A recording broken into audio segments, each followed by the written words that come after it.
This video is all about the Army National Guard versus the Army Reserve, or the reserves in general. In this video, I'll be discussing with you some of the similarities and differences, some of the pros and cons between the Army National Guard versus the Army Reserve. This is going to be a pretty lengthy video, but it's going to be highly informative, so stay tuned.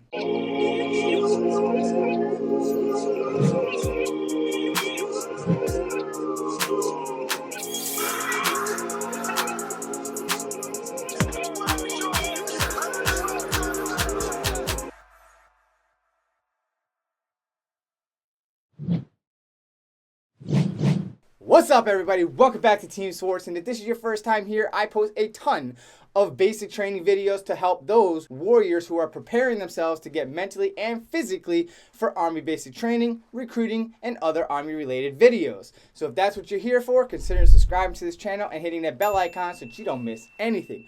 But more importantly, I don't really care too much about the sub count, but if you could share this video with anyone you think is considering joining the military on a part-time basis, share them with this video. Thank you so much, and I really do appreciate your support.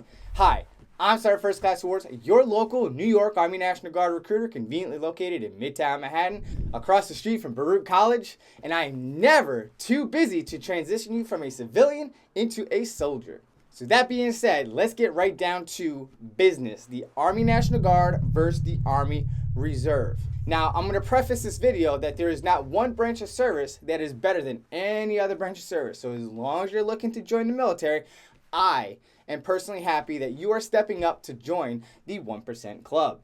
At this time, comment below which branch of service or component of the Army that you are considering joining. And for market research, I'd like to know why. There are a lot of biased opinions of people articulating the differences and similarities between the Army Reserve and the Army National Guard. So I'm here to set the record straight and to do my very best to be as unbiased as possible. There are only two things that I will be discussing within this video that I feel, not just as a recruiter, but these two things would make it more advantageous for a college student looking to join the military on a part-time basis. And we will cover this later on in the video on the topic of the College First program and the state tuition assistance. Outside of that, hands down, that is the best option for those who meet that criteria. Outside of that, we will discuss later on towards the end of the video what I feel and recommend for you while evaluating which branch of reserve components that you may be interested in joining. So in case you don't know, there are three components of the Army. There is the active Army, which is full-time, and then you have the Army Reserve and the Army National Guard, who are part-time. Part-time meaning that you are agreeing to work a minimum of 1 weekend per month, which we refer to as a drill weekend, or your 2 to 3 weeks per year, usually around the summertime, which we refer to as your annual training. If your unit is selected to go overseas for any type of training, like Germany, Puerto Rico, Australia, Africa, those annual trainings will be 3 weeks long because we want to get our money's worth. If it's a home station annual training or somewhere in your area that's within the United States of America, that will be generally 2 weeks long. All three of us, to include the rest of the military, we all collectively share that federal mission, meaning that we answer to the President of the United States to serve overseas, to conduct missions for humanitarian missions, peacekeeping missions, and obviously combat-related missions. No branch of service can promise you that you will never ever be deployed throughout your career, to include the Coast Guard. So not one branch of service or component of the Army is deployed more than the other. The sole purpose of the Army Reserve and the Army National Guard is to assist the active Army in their missions overseas. So we train part-time in the event that we need to support active Army overseas. What makes the Army National Guard different and unique, and what attracted me to the Army National Guard, I mean, I was a volunteer fireman from my local town, upstate New York, so I really thoroughly enjoyed helping out my community in times of need by fighting house fires, responding to auto accidents, and rendering first aid as an EMT. So for me, learning more about the National Guard in that aspect, that's what attracted me to us. So with that being said, each state and U.S. territory has its own Army National Guard. I happen to belong to the New York Army National Guard, and anything that happens within our borders, we respond to it. So the Army National Guard is responsible for, but not limited to, filling up sandbags, conducting search and rescue missions, delivering food, water, supplies, personnel, or equipment, rendering basic first aid, maintaining law and order. Even here in New York City, we have a Homeland Security mission, which are the soldiers that you see standing guard at the main transportation, subway, train stations, the airports, and other strategic locations throughout the city. I'll discuss this a little bit later. And so the primary mission of the Army National Guard is our state mission. We respond to natural disasters, state emergencies, and like I just mentioned, Homeland Security. That is the primary mission and focus of the Army National Guard. So what are the similarities between the two? The Army Reserve and the Army National Guard are federal, meaning that we have federal funding to support our annual trainings in the summertime and our drill weekends and anything else on a federal level. In addition to the federal mission and the federal funding that the Army National Guard receives to meet the federal retirement requirements as a soldier in the Army National Guard, we get additional state funding, which leads me into the number one myth that recruiters from other branches or the other components of the Army who are ignorant and don't do their research or understand the Army National Guard dynamics. So with that being said, we get additional funding through the state, which is what funds our state active duty to assist our states in times of need during those state emergencies and natural disasters. That's what funds those missions. So that's the biggest difference between the Reserve and Guard. So essentially, the National Guard has more responsibility and offers us the ability to get the best of both worlds, meaning that you can fight or assist your country overseas and to assist and help out your communities and states. Whether you're Army Reserve or Army National Guard, there are limited full-time federal active duty positions that you can apply for within your reserve branch or component of the Army. Like me, I am currently serving as a recruiting and retention NCO, looking for those good soldiers who want to join and looking for those soldiers who want to stay in the Guard to stay in the Guard. That's called AGR, Active Guard Reserve, meaning that you are full-time in a reserve component. You don't need to know what they stand for, but other full-time limited active duty positions within the reserve components are ADOS, ADSW, and GWAT. Their contracts are short and can be terminated at any time. So that's the similarity between the Army Reserve and the Army National Guard. Because the Army National Guard serves the state and the federal government, through the state option, we have state active duty. Here in the New York City area, we have Empire Shield, which is our Homeland Security mission. We do have soldiers of the Army National Guard and the Air National Guard who are standing guard, being a show of force at various locations strategically throughout the city.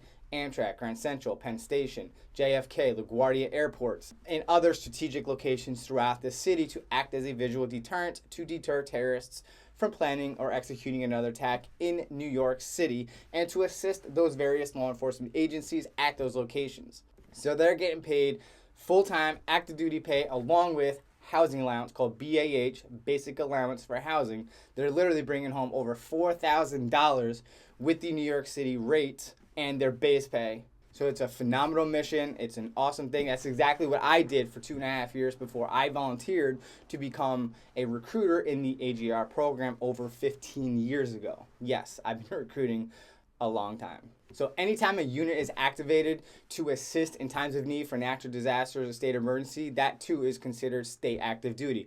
Those missions can range anywhere from a day or two upwards to a month and a half to 2 months, depending on how catastrophic or critical that mission is.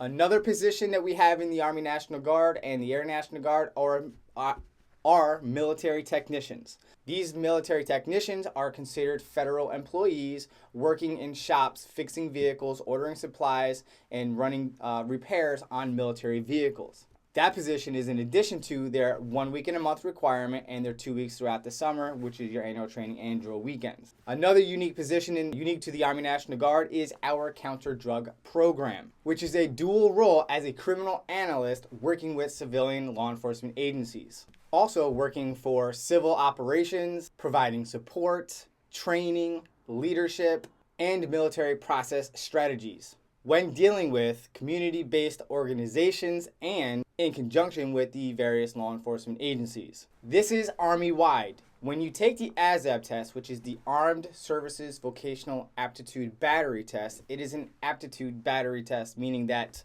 based on what you know now, what you've learned in a classroom environment or through real world experiences, what job skills are you capable of learning and being good at? And when you pass this test, scoring a 31% or better, that will determine which job skill, or MOS, which is your military occupation specialty, the job skill which you will perform either in the active Army, Reserve, or Guard.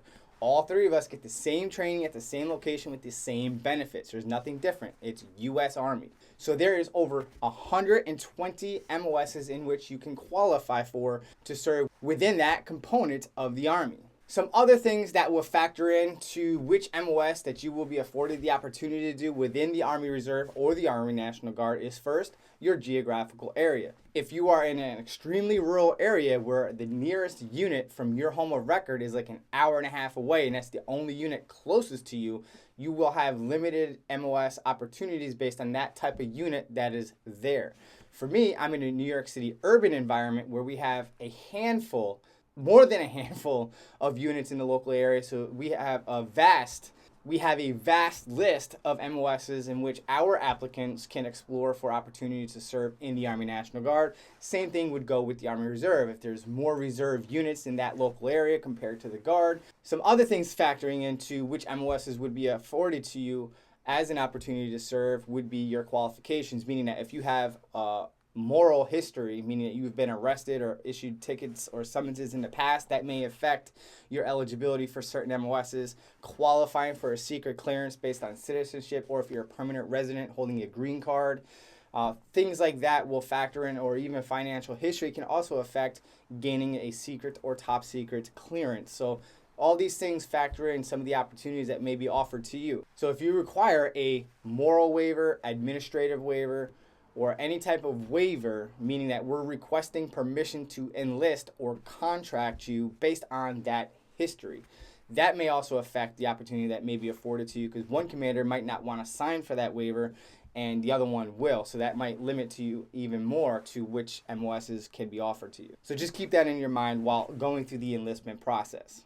One of the advantages that the Army Reserve has over the Army National Guard is that the Army Reserve have been awarded the majority of the medical assets. And what that means is if you're trying to join the Army National Guard and you're looking to do something within the medical field outside of a combat medic / healthcare specialist, chances are you're probably not going to be afforded any of those opportunities unless there is a medical unit within your home of record that is considered a reasonable distance to travel to back and forth. But in the Army Reserve, all of, if not the majority of the medical assets belong to the Army Reserve. So if you're looking to go medical outside of those two, that one position I was just telling you about, you might want to look at the Army Reserve. However, the advantage that the Army National Guard has over the Army Reserve is that we have 99.9% of the combat positions, if not all of it, in the Army National Guard. So if you're looking to go infantry, special forces, field artillery, you can go Army National Guard. You won't find that in the Army Reserve. There's only one Army Reserve unit serving in the Pacific, which is actually a very prestigious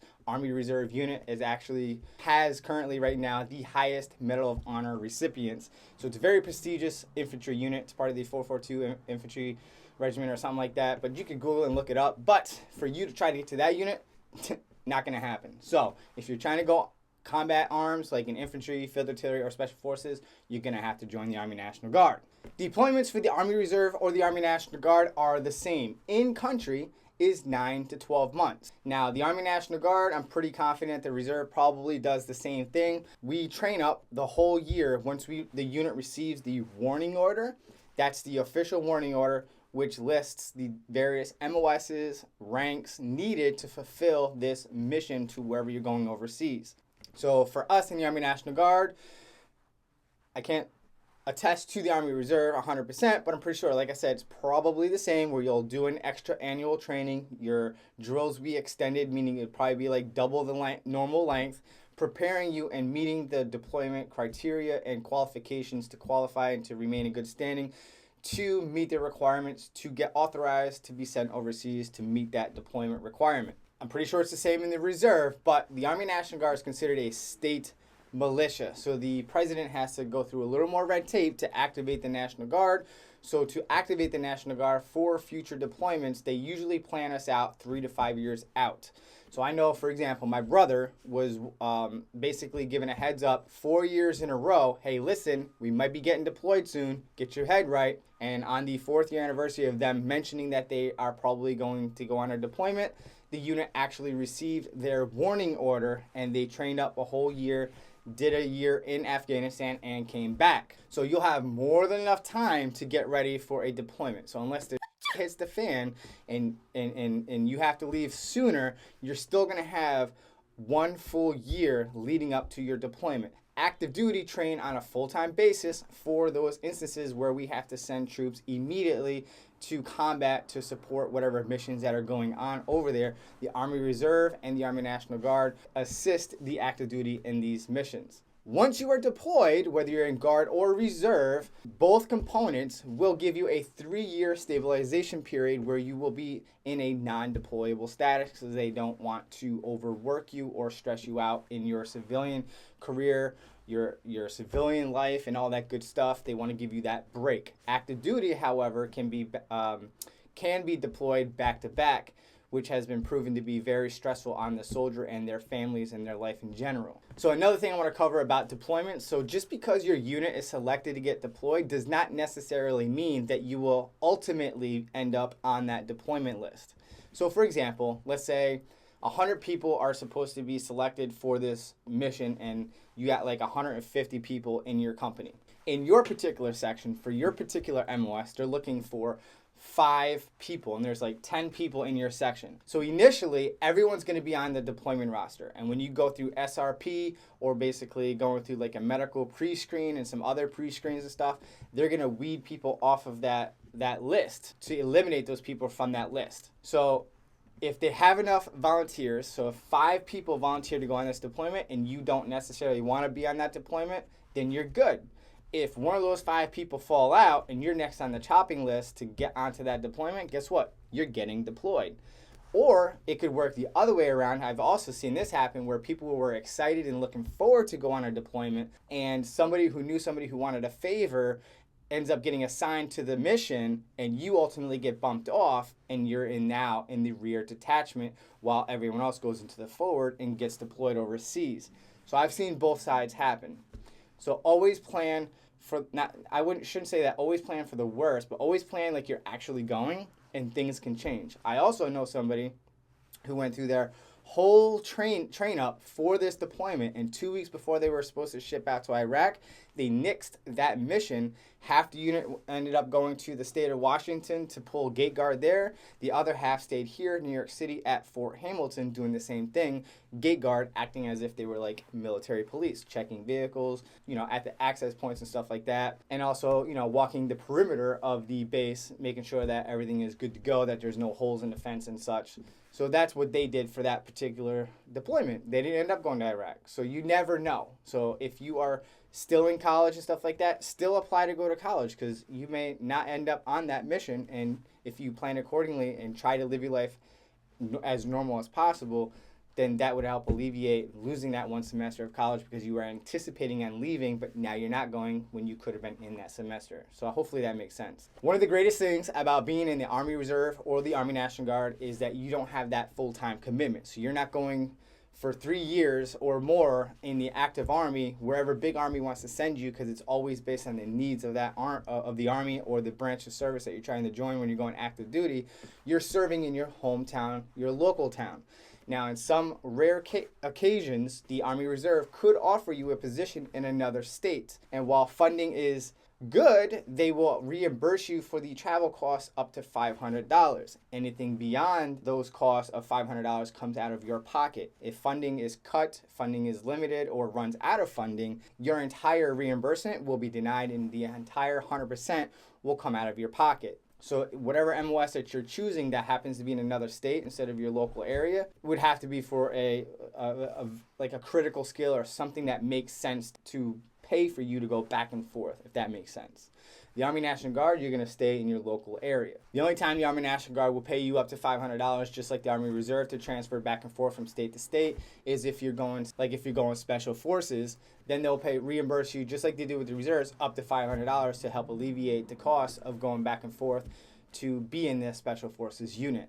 So you're a part-time soldier and a full-time citizen, and your life may take you to another state. And how do transfers take place? So I'm here in the New York Army National Guard, and let's say I get transferred as part of my civilian company to San Diego, California. That is called an IST for short, or interstate transfer, transferring from the New York Army National Guard to the California Army National Guard, and that can take anywhere from 30 to 180 days to take place. The moment you find out that you are moving your home of record from this state to that state, find out who the interstate transfer coordinator for your state, and they will coordinate with the IST coordinator for the gaining states, and they will communicate with each other and start the process of transferring you from one state to the next. In the Army Reserve, it's called TPU to TPU. It's just simply a transfer from one unit to the next, just like the Army National Guard, but they don't call it an interstate transfer. It's just called a transfer from one TPU to the next.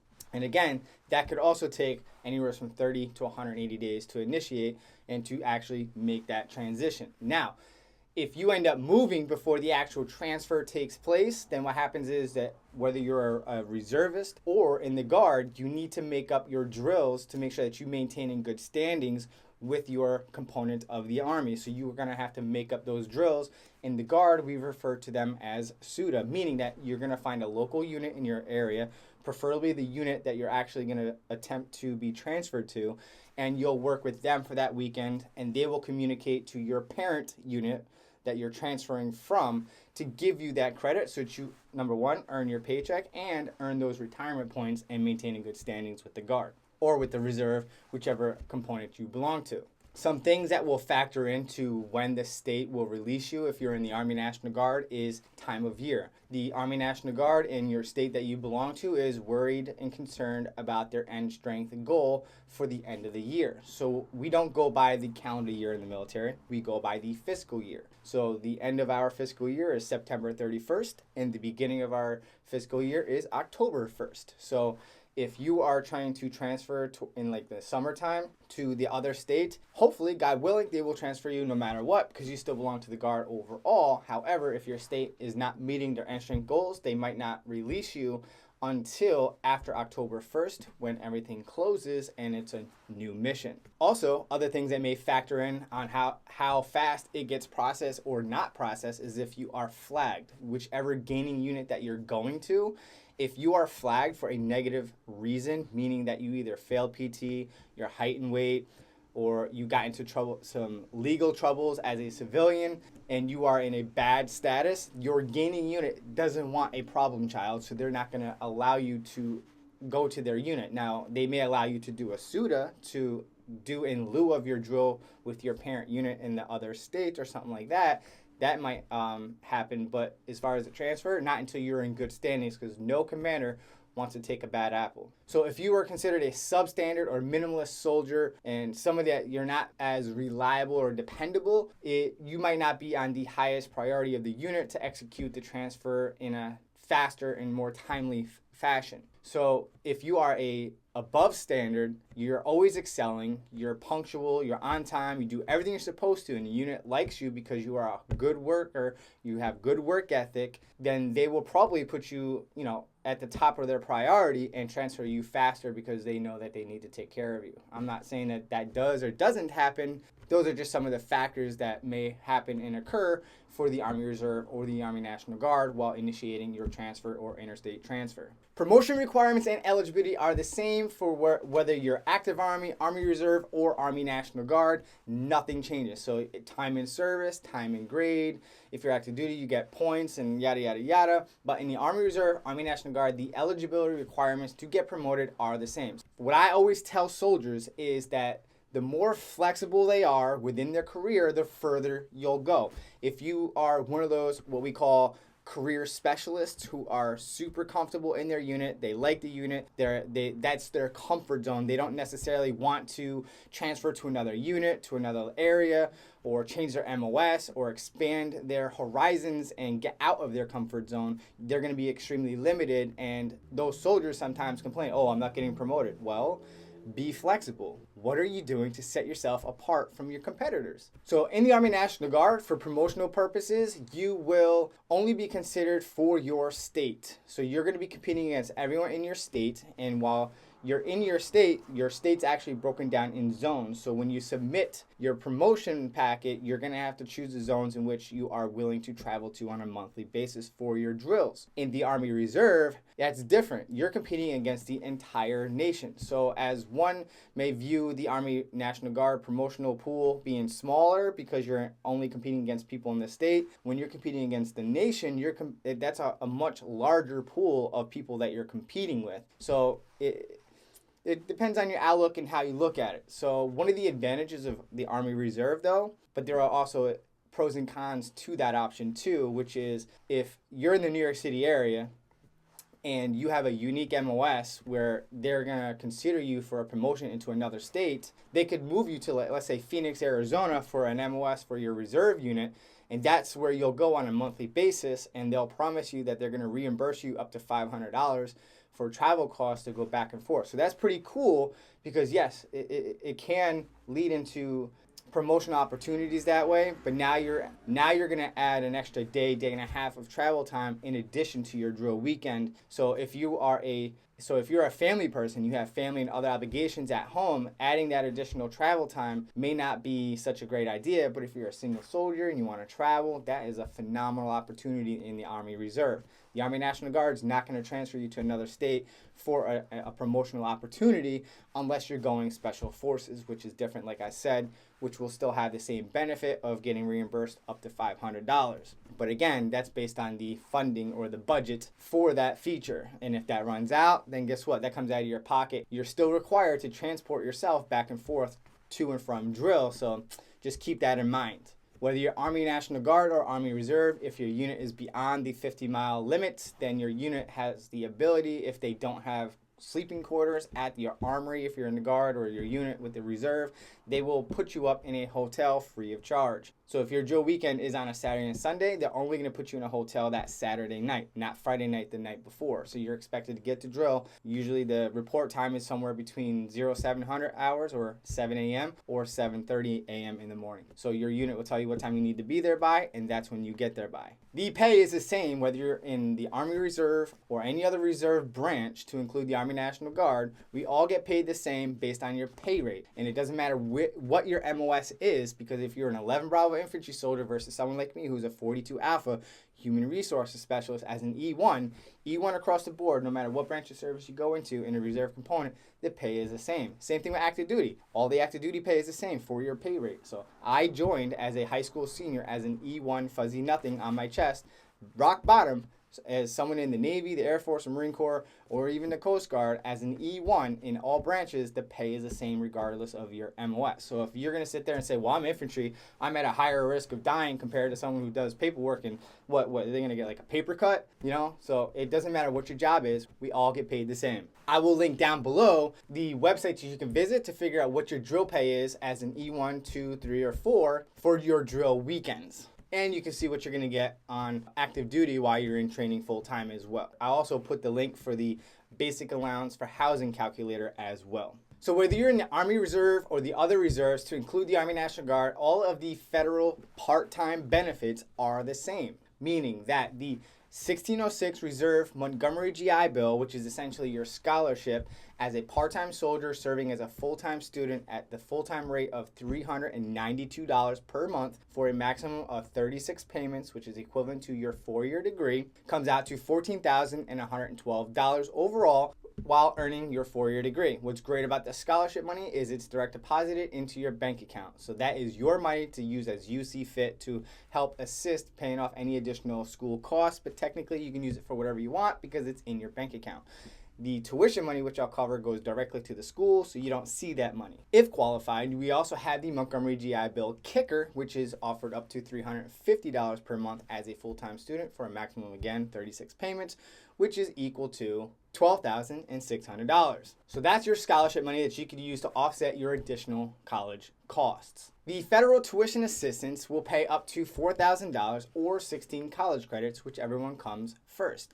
Now, that's not a whole lot of money, to be quite frank and quite honest with you. I mean, that wouldn't even cover one semester at the majority, if not all, of our community colleges here in New York City. The student loan repayment program can be used for the Army Reserve and the Army National Guard, which will pay and cover up to $50,000 for an 8-year enlistment contract, and that will pay up to 15% per year towards the principal starting 1 year from the date that you enlisted into the Army Reserve or the Army National Guard, and it will only start paying out, like I said, at that 1 year anniversary date, providing that you were MOS job qualified.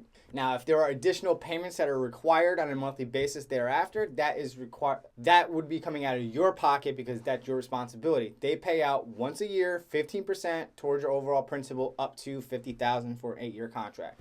That's pretty much how it works. And those student loans need to be federal student loans that are in good standing, never in default, cannot currently be in default. They could be deferred or current, and you'll be good to go. But there are eligibility requirements for that. For the kicker and this, what we call that, the Student Loan Repayment Program, SLRP for short, both of those require a minimum of a 6-year contract of 50 on the ASVAB, and sometimes you must be enlisting into a critical skill or an MOS that warrants that particular tier level for that incentive, because that's exactly what it is, and it's incentive. Everyone who signs up for 6 years, regardless of anything, will get the Montgomery GI Bill, the regular 1606 Reserve GI Bill of $392. So the scholarship of the kicker of $350 and the student loan repayment program, or even the cash enlistment bonus, which I cover now, are all incentives, which again, you need to score over 50 and sign a minimum of a 6-year contract, and there may be other restrictions involved to qualify for those incentives. So your recruiter, when you contact them, will know the current business rules to qualify for each, and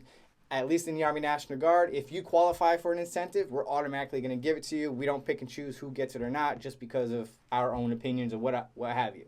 If you qualify for a cash enlistment bonus in a reserve component to include the Army National Guard, you can only, by federal law, receive up to $20,000. Now, depending on the current business rules, what we follow is sometimes it's a one lump sum payment, sometimes it's 2 payments on specific years, or 3 payments. It really depends on what the business rules are at that time. So sometimes I view videos of soldiers on YouTube who are complaining how the recruiter lied to them, didn't tell them that it was in 2 payments or whatever. All right, I'll give it to you that maybe the recruiter didn't say it, but I know for a fact that our guidance counselors, when you're signing your contract, verbally tell you. However, we're human and we lose about 75% of whatever we're told within the first 24 hours. So what I recommend to you is when you leave MEPS and you go home, you need to make sure that those documents, your contract and everything, all the addendums that you're signing, put those in a safe spot and make sure that you read them. Because one of the requirements is the recruiter is going to initiate your student loan repayment program, but your unit's going to have to initiate the actual first payment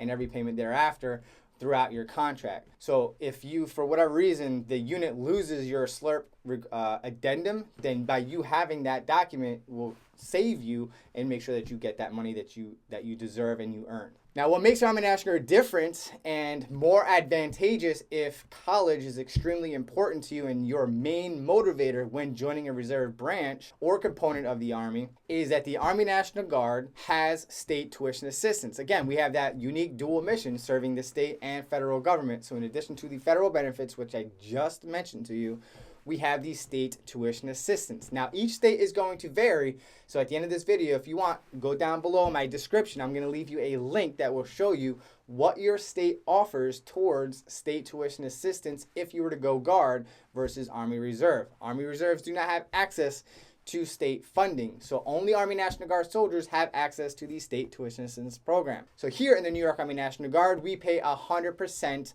of your college tuition towards any CUNY or SUNY college or university, meaning any community or state level university or college. 100%, which is valued at almost $7,000. So if you're going to a private university, Sarge, how does that work? I'm glad you asked. So the state tuition assistance will be up to $7,000 for that fiscal year, and you can add the $4,000 of the federal tuition on top of that. And that's about $11,000 that you could use towards your private university tuition costs. And you can also add your Montgomery GI Bill to that, and if qualified, your Montgomery GI Bill kicker.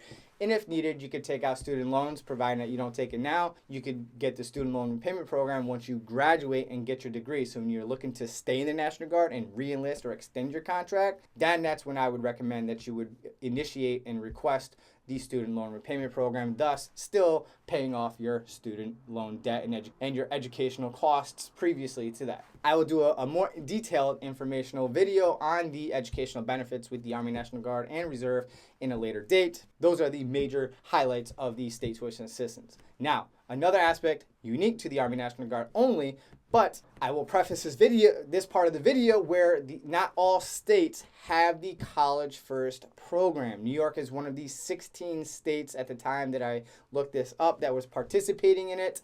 So ask your Army National Guard recruiter if your state is participating in the College First program. And what that means is if you sign up for a minimum of 6 years in the Army National Guard, here in the New York Army National Guard that is, we will make you non-deployable for 2 years from the date you graduate from AIT so that you can focus on your college education without being at risk to be deployed. So during that time frame, if your unit is selected to get deployed, you could be like, no, I'm good. I'm going to utilize and exercise my right not to deploy based on my College First option. That's a huge benefit. This is something that we have offered years ago, and it's now back. Now, mind you, the Army Reserve or any other reserve branch do not, I say again, do not have a College First related program. Last time we offered this, I had a high school senior looking to join, and she really liked and wanted this College First program, and we were on board to contract her and to process her. 2 weeks had gone by. She ghosted me. I finally get in contact with her, and she tells me, hey, Sergeant SWARTZ, I joined the Army Reserve. Now, inside, I was livid. I was peed. So, with that being said, the first words out of my mouth were, congratulations. I'm so happy to hear that you joined the Army Reserve. I'm happy for you. Why did you go Army Reserve? Because I'm confused, because you really wanted to focus on your education and you were really adamant about getting this College First program. She then responded with, thank you very much, Sergeant. I appreciate it. I'm so glad I joined the Army Reserve. My recruiter told me that that I signed up in their College First program. And then I responded back, they don't have a College First program. She goes, that's not what my recruiter said. And then I responded back, well, what does your contract say? She goes, I don't know. I said, I'll tell you what. I will meet you at your high school tomorrow. I will sit down in front of your guidance counselor and we will go over your contract and all your addendums that you signed line by line. And that's exactly what we did. In the very last line, not verbatim, but paraphrasing, I understand that I can be deployed involuntarily throughout my entire contract. That's basically what it said. And then I stacked up all the papers, I put it on the table, and I looked at her. I said, now, did you hear, you read with me each line. We went line by line. Did you see or read anywhere that you were in a non-deployable status for 2 to 4 years at that particular time? Because at that time, we were offering up to 4 years of non-deployable status. So she was like, no, Sergeant. I said, well, I put my hand on her shoulder. I said, congratulations. You're in the Army Reserve, and you are deployable 100% of the time once you graduate from AIT. She goes, but I really wanted that College First program. I said, well, you already signed the contract, so congratulations. Have a great day. So just because your recruiter says something, you trust, but always verify. Anything I share with you can be backed up on official websites like the nationalguard.com website or through other various official forums. I will be doing a video later on specifically going over the nitty-gritty detail of the College First program, so stay tuned for that. Some other federal benefits offered to the Army Reserve and the Army National Guard is the TRICARE Reserve Select Program, which is healthcare. Healthcare as an individual soldier is going to cost you about $50 a month. You can be charged up to $200 for a maximum of 5 family members, and anything beyond 5 family members, it's still going to stop and cap out at $200 a month, which is a huge benefit. If you know anything about healthcare outside of the military, which is now a requirement by law, if not, you'll be penalized while you're filing for taxes at the end of the year. I know me personally, with having just my own healthcare, my civilian employer at the time was paying half of it, and I was paying $180 a month, and that was just for my health care as a civilian. So as a soldier, I would only, if I was part-time, I would only be paying up to $50 per month. Dental is another great program. It's through United Concordia, and they charge you about $14 a month as an individual soldier. If you want family dental coverage, it will cost you about $33 to $34 per month. And they pay up to 40 to 60% for all oral surgeries or anything dealing with the inside of your mouth. For example, I had 2 wisdom teeth pulled, a root canal, and a cap and crown, all totaling no more than $550. Now, I thought that was a pretty phenomenal opportunity as a part-time soldier because that could have been pretty costly. Every soldier is afforded the opportunity to purchase term life insurance called SGLV or small group life insurance, and while you're in the military you are covered up to a maximum of $400,000 at the full rate of $29 per month. If you elect less than $400,000 of coverage, then that dollar amount will decrease on a monthly basis. Now, there is no difference in the coverage. However, there is a difference into when that coverage starts. So a National Guard soldier, when they're contracting into the Guard or signing their enlistment contract, when everyone swears in, right? Army National Guard soldiers are going to have a separate oath because of our unique dual mission and the fact that the day they swear in, they have military status. They're going to start working in their recruit sustainment program, going through basically pre-basic training and Army physical fitness tests and fun physical fitness, preparing themselves for basic training, getting paid 1 weekend per month prior to leaving. Anyone else in any other branch of the service, to include the Army Reserve, when they swear in, they're swearing into the DEP program or the Delayed Entry Program. So they don't have any military status. They cannot get a legit military ID card like a Guard soldier can. They're going to get the DEP paper cardboard flimsy, cheesy looking ID card, which doesn't give you any status. So for example, if I join the Army Reserve and Johnny Snotnose here joined the Army National Guard and we walk to the train station at 95th Street here in Brooklyn, right? And we're standing there on the platform of the subway and some EDP, emotionally disturbed person, pushes us both in front of the train. Guess what? As me being in the delayed entry program, even though I signed my contract, it doesn't count until the day I ship out the training. And with that being said, I get no benefit. The National Guard soldier that was standing with me, who also got hit by the train, unfortunately we both died, but his or her beneficiary is going to get up to $400,000 because they have military status. I do not, because I'm in a DEP program. Make sense? So the only caveat to that is if you are in the Army Reserve and they do in fact put you into a paid status where you start drilling with your local reserve unit prior to leaving for basic training, then you'll have military status because now you're in paid status.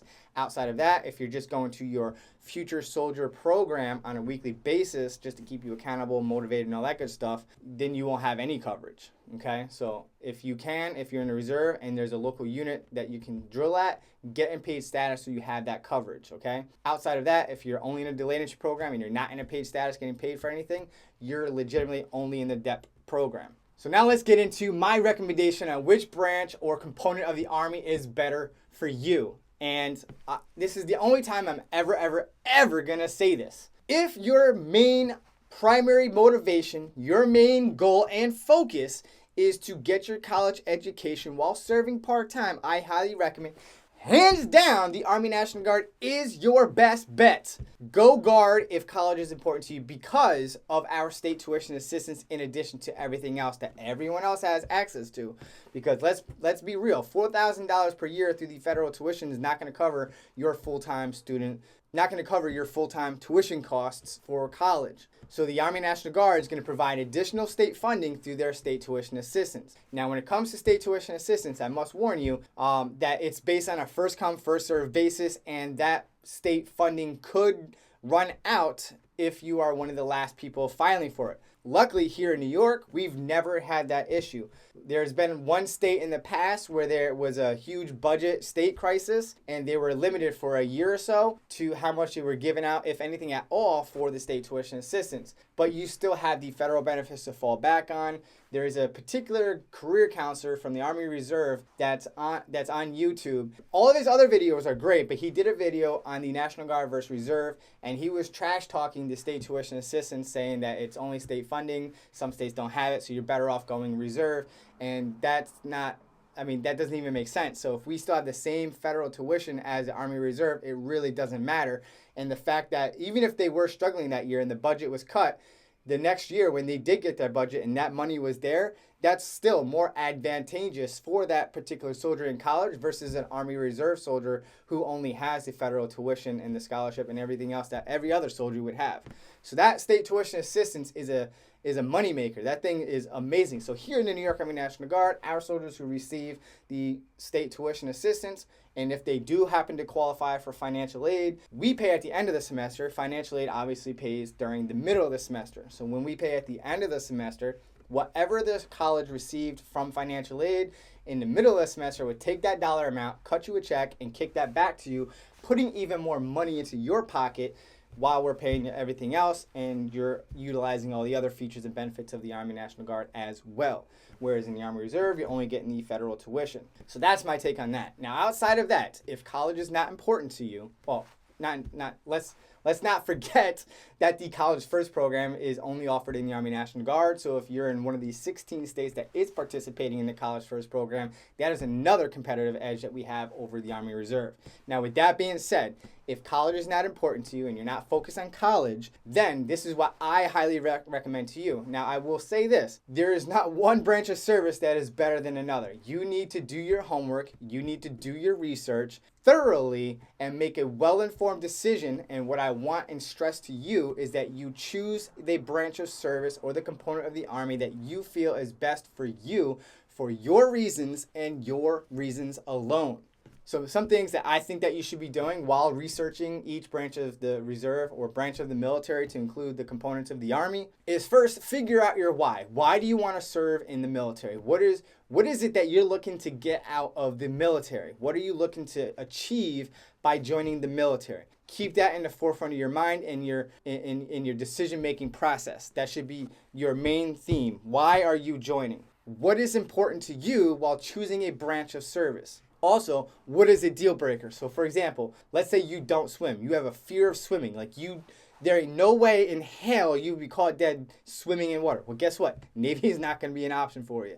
So know your strengths and weaknesses and what is considered a deal breaker for you while you're deciding which branch or component of the Army that you're looking to join. First and foremost, I would start researching on official websites.